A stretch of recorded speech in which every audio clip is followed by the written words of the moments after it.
We're going to start with weather right now. The big story, more rain heading here to our area. Time-lapse video here showing a wall of clouds starting to move over Placer County. This is over the past 6 hours. And then we have Live Copter 3 getting a shot of the clouds for us in Sacramento today. It's gray again. A storm system expecting to bring some serious heavy rain this weekend into the valley. In the Sierra, we're expecting heavy snow. The roads have been busy, but as you can see, mostly clear on Interstate 80 and Highway 50 as people are heading home from their New Year's holiday or maybe heading up there for the weekend. It's expected to be even busier over the next 2 days. Thanks for joining us here for our News at 6. I'm Edie Lambert. And I'm Golston Dart. A lot to get you through here, so we have live team coverage put together with a live look at the conditions outside at the higher elevations. First, though, let's turn it over to Dirk, who's been tracking the storm system. It's already starting to light up behind you there. Oh, it is. We have the rain starting to move in already. So here's a look. This band of rain has made its way over the coastal hills and now is sliding into the valley. We're seeing most of this just to the west of Sacramento, but we have the rain in the Yuba City, but it's heading towards Stockton and Modesto as well as this pushes on through. So let's take a quick look at where we're seeing some of that heavier rain. Again, it is this line just making its way just to the east of the Bay Area. We're seeing that over the hills.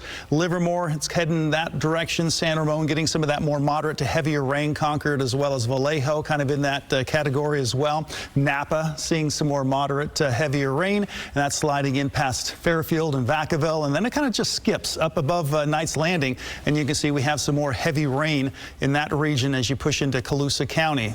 Also Sutter County. We're looking at Yuba County. It's moving in as well. But let's go ahead and take a look at what we can expect for tomorrow. The impacts are going to be higher. We have actually an alert day for Saturday because of thunderstorms that we're expecting. So it's going to be scattered. It's not going to be everywhere, but if you get caught underneath one of these thunderstorms, we can have some problems here. Rain's going to be heavy at times. We're looking at the possibility of just some street flooding, localized if you get underneath some heavy downpour. If it sits there for a while, that could be an issue. And then winds, we're looking at 15 to 25 mile an hour winds as we go through tonight and into tomorrow, gusting up to 40 miles per hour. Those gusts should back off to between 30 to 35 miles per hour as we go through Saturday afternoon. But if you get, again, underneath a thunderstorm, that's where you could have some that stronger winds, wind gusts. And so that's going to be something we're on the lookout for through Saturday. So it is an alert day on Saturday. We'll have more on what we can expect in this Sierra coming up. Now back over to you. All right, Dirk, thank you. Again, we're expecting a lot of snow this weekend. KCRA 3's Denson Cortez is live in Soda Springs with the warning for drivers. Denson? Well, Edie and Golston, we saw the amount of snowfall that hit the Sierra last week, and travelers that were heading up were a bit surprised, but they're going to hold on to those chains just a little bit longer as another round of snow will be hitting tomorrow, so much that Caltrans and CHP are urging drivers to be prepared. If there was ever a time for one last sled ride, the time would be now. Families are packing their stuff as more snow is expected to hit the area. We brought snow chains, shovels just in case, you never know what would happen. On our trip heading up I-80, one car crash, creating traffic for nearly 4.5 miles. With snow and rain expected to hit the Sierra, Caltrans and CHP are ready, stressing to travelers to be prepared for all circumstances. With heavy snowfall and a lot of volume of traffic. Anytime you see that, highly anticipate delays are going to happen, chain controls are going to be in place, and it wouldn't surprise me if we start seeing those traffic holds, turning traffic. Just ultimately, it's going to be a delay that I think most people want to try to avoid if they can. Everybody's in a hurry to get where they're going, and that's great.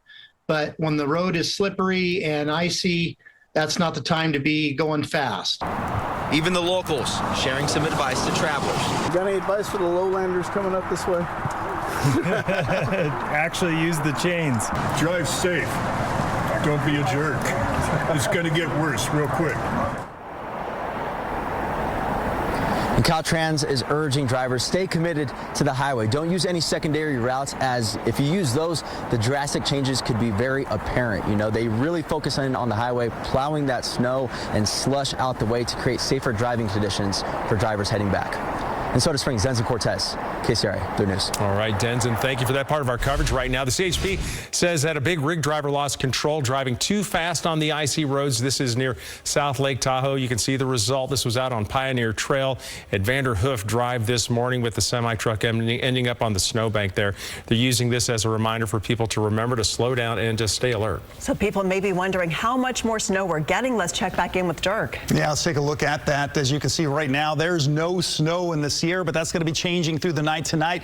Now, as far as the snow levels and what we're expecting as far as amounts, it's going to start off with snow levels running pretty high. Again, tonight and into tomorrow. Snow levels are going to be up around 7,000 feet, so it's going to be similar to the last weather system that came through. Yeah, chain controls may go up, but it's just going to be really just slushy. The snow's not going to be sticking all that well. But as we go through Saturday afternoon, that's when things change. The temperatures drop. Snow levels down to about 6,100 feet through Saturday afternoon, and it stays down there between 5,000 to 6,000 feet all the way through Sunday and into Monday. So as far as amounts go, again, not expecting a lot tonight, but it will pick up tomorrow afternoon as we get that colder air coming in. We're looking at a good half foot of snow there between 10 a.m. and 4 p.m. And then it tapers off a little bit as we get into the late afternoon and early evening, but then we see a steady increase as we get more and more of that snow in the Sierra on Sunday. So we are going to see quite a bit through this time frame. So this is going to be the impacts. It's an alert day for the Sierra starting Saturday afternoon through Sunday through Monday, because we could see a grand total of anywhere from 2 to 5 feet of snow above 6,000 feet. There are going to be some winds gusting up to 55 miles per hour. That may reduce visibility. If you're going to be traveling, expect major delays over the passes over the weekend. And the roads, we're talking chain controls and we're talking road closures at times, because when you get conditions like that up there, there's always going to be some accidents, and even the conditions could get it's bad enough to where they might have to just close it just because of all the snow that's falling up there. So that's what we can expect this weekend. Now back over to you. Yeah, maybe just expect the worst because it could happen. Thanks for that, Dirk. We'll check back with you. First, you can stay on top of the weather this weekend by downloading the KCRA 3 app. Go to the weather section, and then you can get the interactive radar there and also set up alerts for severe weather in your area.